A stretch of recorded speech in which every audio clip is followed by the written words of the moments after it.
On the 3rd of January 2020, QASEM Soleimani was killed in Iraq via a US drone strike. When he was killed, it is reported he was travelling in a 2-car convoy away from Baghdad airport. The crucial question is, was it lawful for the US government to kill QASEM Soleimani according to international law? The reaction to killing QASEM Soleimani has certainly divided political leaders. He was considered a popular military and political strategist by his supporters and a committed terrorist by his enemies. Iraq's Prime Minister Adel Abdul Mehdi condemned the assassination of QASEM Soleimani as a dangerous escalation of regional tensions. Russia said the attack was a murder and a reckless step by the United States. In Israel, Prime Minister Benjamin Netanyahu said the US had the right to defend itself and praised President Donald Trump for acting swiftly, forcefully and decisively. And in the UK, Dominic Raab, UK's Foreign Secretary, said the US had the right to exercise self-defence. Divided political reactions, inevitable diplomatic and military fallout, and talk of the beginnings of World War III, the question remains, was it lawful for the US government to kill QASEM Soleimani according to international law? The starting point for any use of force by any state, such as the US or Iran, is Article 4.2 of the United Nations Charter, which states, all member states shall refrain in their international relations from the threat or use of force against the territorial integrity or political independence of any state, or in any other manner inconsistent with the purposes of the United Nations. It is important to remember that the prohibition of the use of force is not absolute. There are 3 main legal exceptions where a state can use force. 1. A United Nations mandate authorising the use of force under Part 7 of the United Nations Charter. 2. By consent from a state to allow an intervening state to use force within its sovereign territory. And 3. The inherent right of self-defence, Article 51 of the United Nations Charter. In the case of the killing of QASEM Soleimani, no UN mandate was sought or obtained by the US government, and it is also clear from reports that no consent was sought from the Iraqi government to kill QASEM Soleimani on its soil by the US government. In fact, reports make it clear the Iraqi government severely disapproved of the killing of QASEM Soleimani, and many of its political figures are calling for an expulsion of the remaining US troops from Iraq. Instead, the United States government and its supporters rely on self-defence as defined by Article 51 of the United Nations Charter to use force to kill QASEM Soleimani. Article 51 states, nothing in the present charter shall impair the inherent right of individual or collective self-defence if an armed attack occurs against a member state of the United Nations until the Security Council has taken measures necessary to maintain international peace and security. In short, Article 51 gives the US and Iran and any member state or non-member state of the United Nations an inherent right of individual and collective self-defence if an armed attack occurs.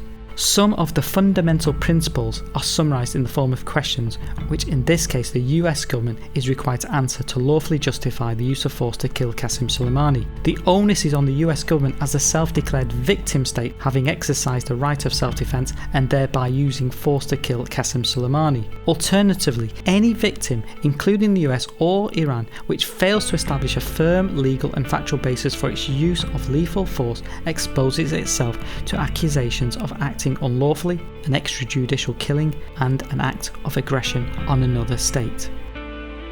Question 1. Was the US government under an ongoing attack from QASEM Soleimani? Article 51 makes it clear that a victim state has the right to defend itself if an armed attack occurs. Read simply, a victim state can defend itself against an ongoing armed attack. A victim state cannot use force, therefore, out of revenge or retaliation for past acts, or because it was provoked, or for economic reasons to establish dominance in a region, or to distract people from domestic issues. Once the legal principle is understood, the question, was the government under an ongoing armed attack from QASEM Soleimani, comes into focus and is determined in the light of facts and evidence, although, as can be seen from reports, such facts and evidence are disputed by the parties in this conflict. In the case of using force to kill QASEM Soleimani, President Donald Trump makes reference to recent and thus inferred ongoing armed attacks by QASEM Soleimani to justify the US right to self-defense. President Donald Trump stated, "The recent attacks on US targets in Iraq, including rocket strikes that killed an American and injured 4 American servicemen very badly, as well as a violent assault on our embassy in Baghdad, were carried out at the direction of Soleimani." It is self-evident that the Iranian government vehemently disputes the claims made by the United States government, in particular that it was behind any ongoing armed attacks on the US. Question 2. Were the armed attacks, as stated by the United States government by QASEM Soleimani, of sufficient gravity to justify the right of self-defense? Not only should there be an armed attack on a victim state, but that armed attack needs to be of a serious and significant nature, enough to justify the victim state's exercise of self-defense under Article 51. Guidance has been provided by the United Nations in 1974 over the meaning of armed attack in Resolution 3314, which defines aggression. Armed attacks need to be of sufficient gravity to justify the right to exercise self-defense by the victim state, Resolution 331, Article 2. And examples of armed attacks by armed forces of an aggressor state are contained in Resolution 3314, Article 2, and include invasion and occupation, bombardment, blockade, attacks by air, land and sea. Armed attacks which do not qualify for the right of self-defense under Article 51 would therefore include minor border skirmishes or cyber attacks or economic sanctions by an aggressor state. Once the legal principle is understood, again the question, were the armed attacks by QASEM Soleimani, as stated by the United States government, of sufficient gravity to justify the right of self-defense, comes into focus and is determined in the light of facts and evidence. Again, as can be seen from reports, such facts and evidence are disputed by the parties in this conflict. In the case of using force and the US right to exercise self-defense to kill QASEM Soleimani, President Donald Trump infers that QASEM Soleimani's armed attacks were of sufficient gravity to qualify for the US right to self-defense. President Donald Trump on the 3rd of January 2020 stated, "For years, the Islamic Revolutionary Guard Corps and its ruthless Quds force under Soleimani's leadership has targeted, injured and murdered hundreds of American civilians and servicemen. The recent attacks on US targets in Iraq included rocket strikes that killed an American and injured 4 American servicemen very badly, and as well as violent assaults on our embassy in Baghdad were carried out at the direction of Soleimani. Soleimani made the death of innocent people his sick passion, contributing to terrorist plots as far away as New Delhi and London." Once again, it is self-evident that the Iranian government disputes this claim. Supporters of the Iranian position could further argue that such recent incidents, such as the reported killing of a contractor or the reported attack on the US embassy, were not of a recent sufficient gravity to justify the right of self-defense under Article 51, let alone justify the use of lethal force against a high-ranking member of the Iranian leadership. Question 3. Was the US under an imminent threat of an armed attack from QASEM Soleimani? There is a growing consensus of legal opinion in the principle that no victim state needs to wait to be attacked before it can use force. A victim state can use force if there is an imminent threat of an armed attack by an aggressor who is actively plotting and planning and on the verge of carrying out an armed attack. The use of force in self-defense under Article 51 then turns on the meaning of what does imminent threat mean.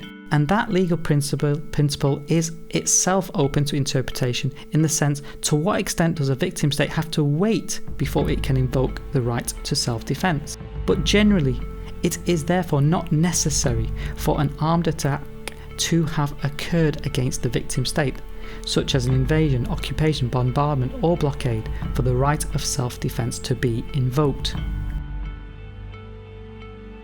Importantly, imminent threat is also an assessment of the facts and evidence based on both past and future threats. Once the legal principle is understood, the question, was the US under an imminent threat of an armed attack from QASEM Soleimani, comes into focus and is determined in the light of facts and evidence. And again, as can be seen from reports, such facts and evidence are disputed by the parties involved in this conflict. In the case of QASEM Soleimani, President Donald Trump actually refers to the word imminent in his announcement concerning the killing. Soleimani was plotting imminent and sinister attacks on American diplomats and military personnel, but we caught him in the act and terminated him. Interestingly, the term imminent is not mentioned in the first Pentagon statement.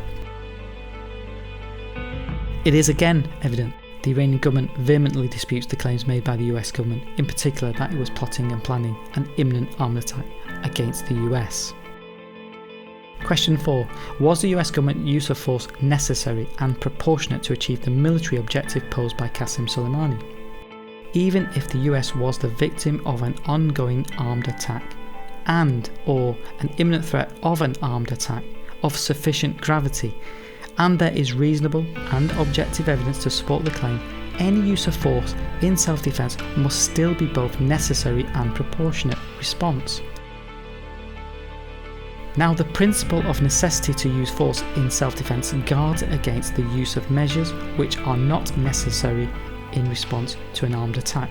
The Caroline case provides a useful and arguably still relevant understanding of the meaning of necessity on behalf of the victim state to use force in self-defense context as instant, overwhelming, leaving no choice of means and no moment for deliberation.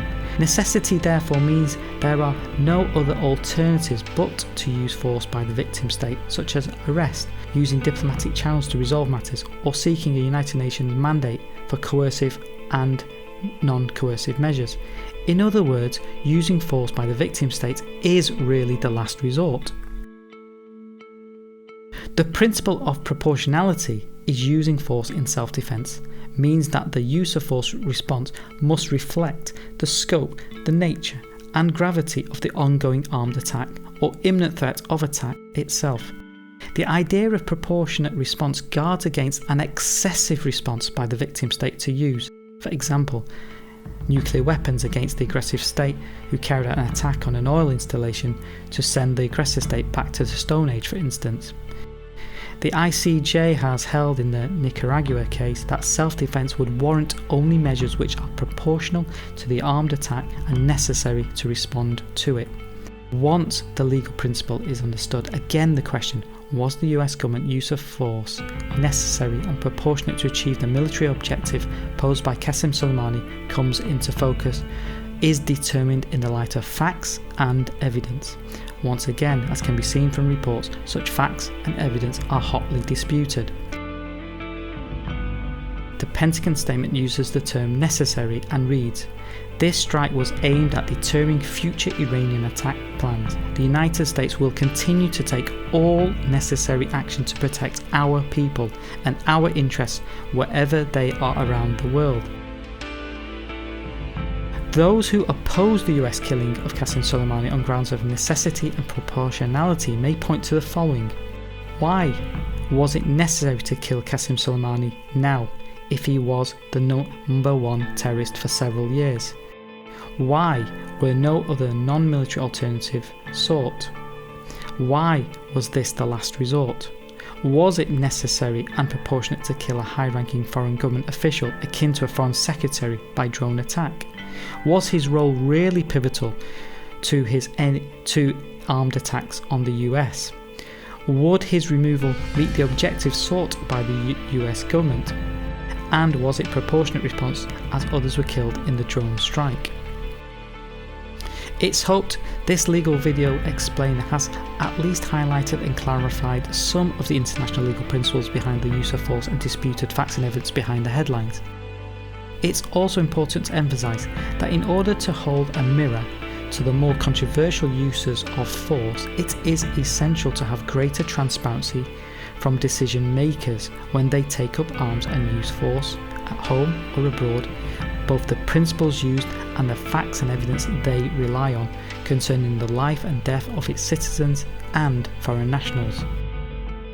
In the end, whether the killing of QASEM Soleimani was lawful or unlawful, wise or unwise, it should not be the case that we decide matters on the basis of my friend's enemy is my enemy. Thank you for watching. Please feel free to comment on this video below. Please subscribe to Community Legal Education so you can be provided with legal updates on international laws and many more videos on different topics. Please speak to a solicitor if you need legal advice, and may the justice be with you.